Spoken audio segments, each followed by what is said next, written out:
안녕하세요. 기쁜 인생 힐링 사주의 뱃쌤입니다. 지난 우리 가족 셀프 장명법 제2강에서 4강까지의 영상에서 수리성명학에 대한 전반적인 내용을 안내해 드렸습니다. 이번 우리 가족 셀프 장명법 제5강에서 7강까지의 영상에서 파동성명학에 대해 알아보도록 하겠습니다. 먼저 알려드린 수리성명학과 마찬가지로 설명드릴 내용이 많아서 여러 개의 영상으로 나누었습니다. 이번 5강에서는 파동성명학의 개요, 음영오행, 음영오행의 지지부법과 용희신부법에 대해 알아보겠습니다. 파동성명학에 대한 영상의 목차는 참고하세요. 1. 파동성명학의 개요.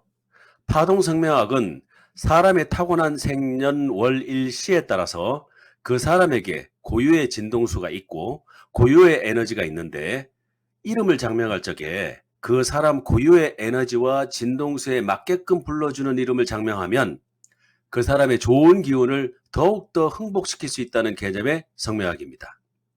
파동성명학은 예전에는 그렇게 중요하게 대두되지 않았지만 우리나라에서보다는 일본에서 학자들이 굉장히 많이 연구하고 있고 장명에도 다양하게 활용되고 있습니다. 국공학회에서도 오랫동안 연구해보니 수리성명학도 물론 굉장히 중요하지만 파동성명학도 그 타당성이 충분하고 이치에 닿아 있어서 깊이 연구하고 장명에 적용하고 있습니다. 파동성명학은 음영오행, 십이지지, 용희신, 육신, 십이천장, 십이포태운성, 십이신살 등 다양한 방법으로 기륭을 분석하여 최적의 성명을 지을 수 있도록 구성되어 있습니다. 자, 이제 하나씩 살펴보겠습니다. 2. 음영오행. 가. 음영오행의 개요. 음영오행이란 이름을 부를 때의 소리에 대한 오행의 기륭을 장명에 적용한 것입니다. 우주 만물은 모두 제각각의 고유한 에너지와 진동수가 있으므로 만물의 영장인 사람도 사주팔자에 따른 고유한 에너지와 진동수가 있습니다.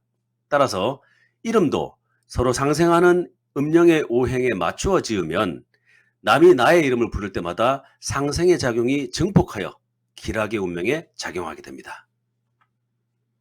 참고, 파동성명학 진행 플로우 차트. 파동성명학의 구체적인 진행 순서를 간략하게 한눈에 볼 수 있도록 도표로 나타내면 다음과 같습니다. 성명 세자를 주음과 종음으로 구분하여 총 6부분으로 분리하고 분리한 6부분에 각각에 맞는 오행과 십이지지를 부여하고 생년월일시를 기반으로 한 사주 분석 결과 도출된 용희신을 기초로 주음, 종음이 각각 용신, 희신, 기신, 구신, 한신에 해당하는지 여부를 판단하고 사주의 연지를 기준으로 육신을 부법하고 사주의 연간을 기준으로 십이천장을 부법하고 사주의 일간을 기준으로 십이포태운성을 부법하고 사주의 연지를 기준으로 십이신사를 부법하여 성명의 전체적인 기륭을 분석하여 장명하는 것입니다. 음영오행의 한글 배속. 한글 자음의 오행은 발성기관의 위치에 따라 구분합니다. 기역, 쌍기역, 키역은 혀뿌리가 목구멍을 막는 모양에서 시작되어 어금니가 닿는다고 하여 어금니 아자를 써서 아음이라고 하고 오행은 나무목입니다. 니은, 디귿, 쌍디귿, 리을, 티귿은 혀끝이 윗 잇몸에 살짝 닿는 모양이라 혀설을 써서 설음이라고 하고 오행은 불화입니다. 이응, 히읗은 동그란 목구멍의 모양을 그대로 가져왔다고 해서 후음이라고 하고 오행은 흑토입니다. 시읒, 쌍시읒, 지읒, 쌍지읒, 치읒은 날카로운 이의 모양을 본떴다고 해서 이빨치를 써서 치음이라고 하고 오행은 쇠금입니다. 미음, 비읍, 피읍은 입술이 닫힌 모양이라 입술 순자를 써서 순음이라고 하고 오행은 물수입니다. 이거 외우는 것이 생각보다 쉽지는 않았습니다. 그래서 쉽게 기억하는 방법을 생각해 보았는데 고놈은 선물이여라고 하면 좋겠습니다. 고놈은 전라도 사투리로 상대를 가리키는 대명사로 쓰이는데 이렇게 외워주면 기역, 니은, 이응, 시옷, 미음 순서의 오행이 목화토금수라는 것까지 같이 잘 기억할 수 있습니다. 참고로 이응 히읗을 수로 보고 미음 비읍 피읍을 토로 보는 소설이 있습니다. 학자들이 발음오행을 성명하게 적용함에 있어서 훈민정음 운해본을 적용하는 학자와 해례본을 적용하는 학자로 나누어지는데 대다수의 학자들은 운해본을 적용하고 있습니다. 왜냐하면 해례본의 오행 구분은 어금니, 혀, 입술, 이, 목구멍의 모양을 본떠서 만든 오행이며 운해본의 오행 구분은 소리 자체가 가진 뜻으로 오행을 정한 것이기 때문에 운해본의 오행 구분법이 타당하다고 합니다.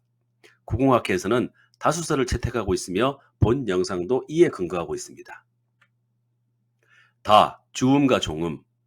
사람의 성명은 초성, 중성, 종성으로 구분되어지는데 받침 글자 없이 초성과 중성으로만 구성되는 성명도 있습니다. 예를 들어서 김은 기역은 초성, 이는 중성, 미음은 종성으로 구성된 것입니다. 이 중 초성과 중성은 주음이라고 하고 종성은 종음이라고 합니다. 이렇게 성명마다 주음과 종음의 오행을 따로 구분하니 성명 세자에서 모두 6개의 오행이 나오는 것입니다. 상기 김의 경우에는 주음인 기는 자음이 기역이므로 오행은 목이 되고 종음 미음은 자음 미음이므로 오행은 수가 되는 것입니다.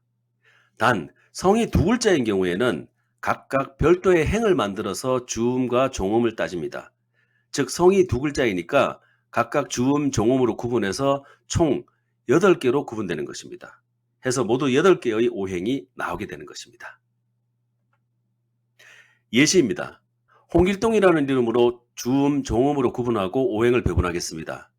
성인 홍의 주음은 호이니 오행은 토입니다.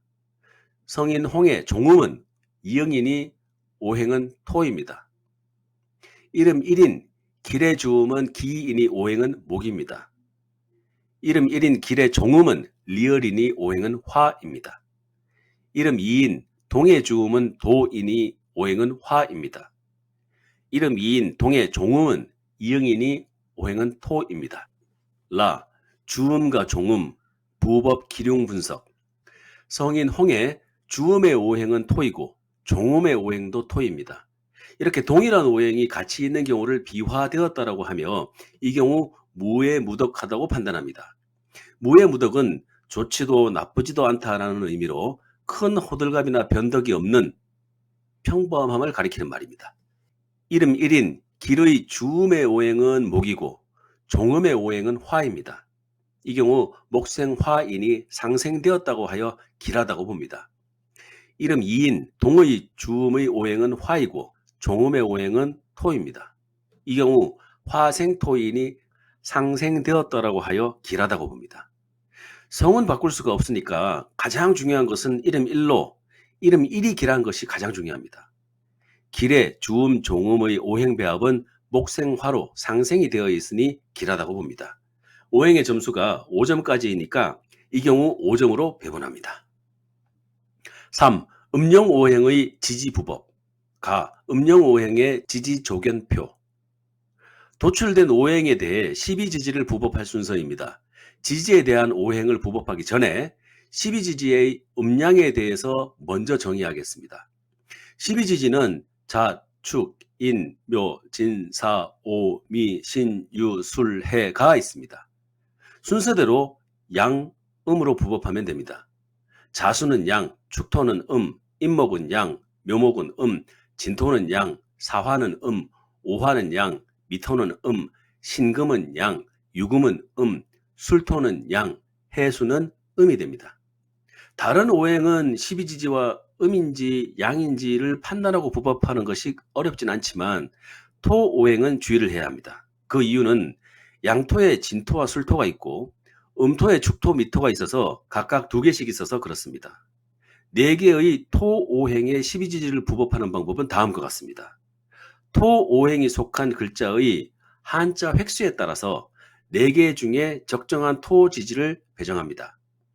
토 오행이 속한 글자의 한자 획수를 한자 원획법을 기준으로 세워보았을 때 획수가 1, 3, 5로 맞추면 홀수이니까 양토 중에 진토를, 획수가 7, 9로 맞추면 홀수이니 양토 중에 술토를, 획수가 2, 4, 6으로 맞추면 짝수이니 음토 중에 미토를, 획수가 8, 10으로 맞추면 짝수인이 음토 중에 축토를 부법합니다.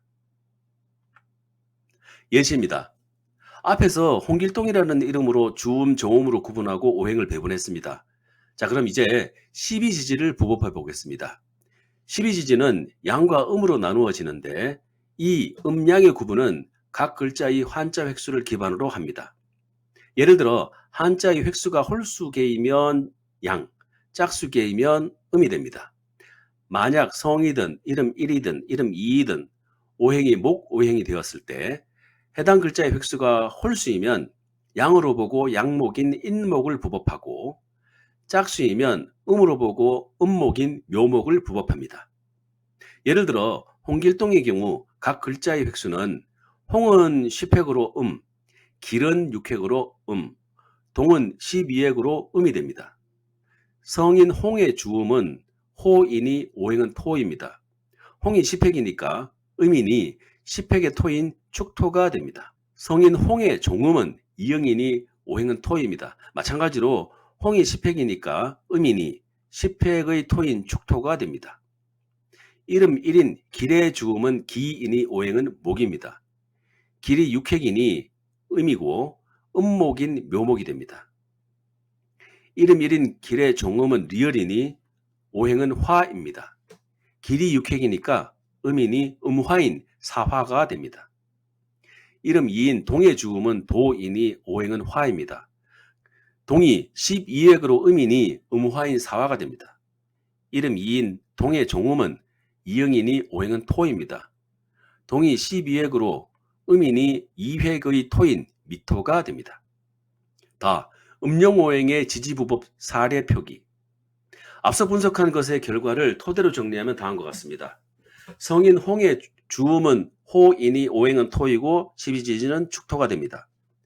성인 홍의 종음은 이응이니 오행은 토이고 12지지는 축토가 됩니다.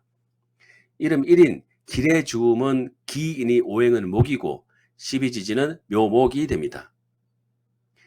이름 1인 길의 종음은 리을이니 오행은 화이고 12지지는 사화가 됩니다. 이름 2인 동의 주음은 도인이 오행은 화이고 12지지는 사화가 됩니다. 이름 2인 동의 종음은 이응이니 오행은 토이고 12지지는 미토가 됩니다. 자, 이렇게 도출된 오행에 12지지가 각각 부법되었습니다. 자, 이제 다음 순서에서는 이것을 기반으로 홍길동의 사주에 근거해서 각 12지지가 용신, 희신, 기신, 구신, 한신에 어디에 해당되는지를 도출해 보겠습니다. 이 경우 이름 1의 항목에 용신, 희신이 오는 것이 가장 길한 것이 됩니다. 4. 음령오행의 용신부법. 가, 용신부법. 용신부법은 사주에서 확인된 용신, 희신, 한신, 기신, 구신을 표기합니다.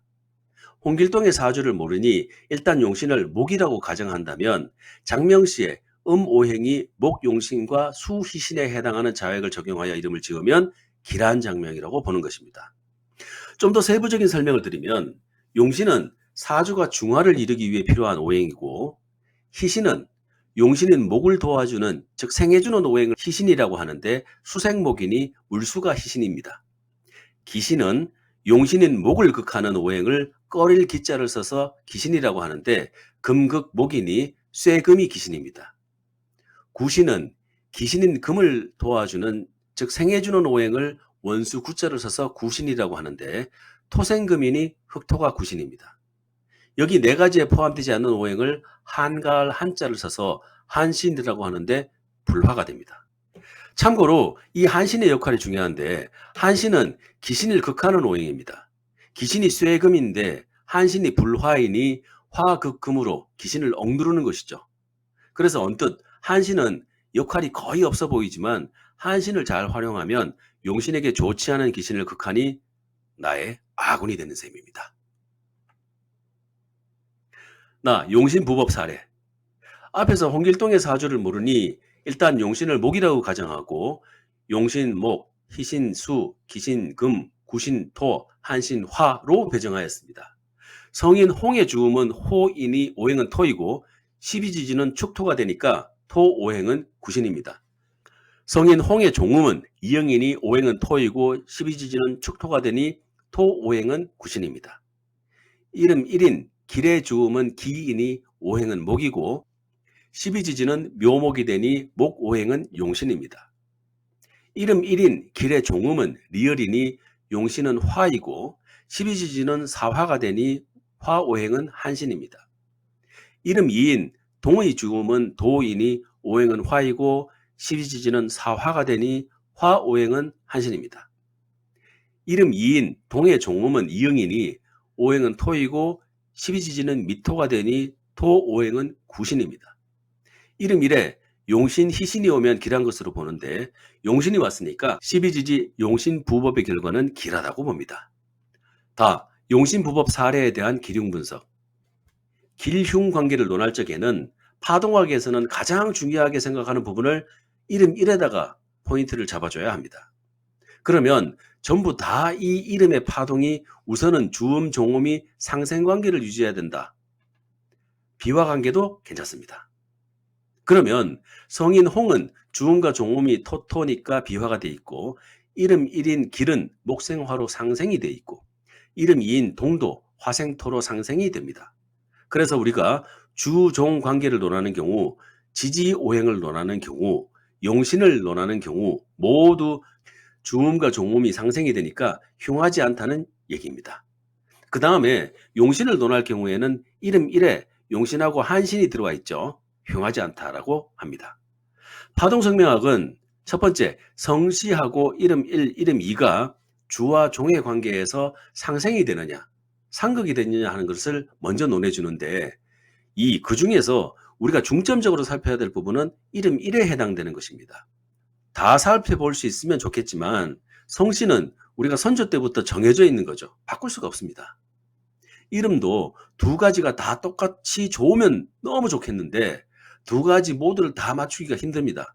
그러니까 주 포인트는 이름 1의 주종관계가 상생이 되고 그 다음에 오행도 상생이 돼야 되고 그 다음에 용신이나 희신에 해당된다고 하면 이름을 잘 지은 거다. 이렇게 판단하는 겁니다. 자, 지금까지 파동성명학의 개요, 음용오행, 12지지 부법, 용신, 희신의 부법 등에 대해 알아보았습니다. 이후 순서는 다음 영상에서 계속 이어가겠습니다. 지금까지 수고하셨습니다. 오늘의 영상이 도움이 되셨다면 구독과 좋아요 그리고 댓글 한 줄 부탁드립니다. 제가 다음 영상 만들 때 진짜 큰 힘이 됩니다. 그럼 기쁜 인생 힐링 사주 오늘의 영상은 여기서 마치고요. 우리는 다음 영상에서 다시 만나겠습니다. 고맙습니다.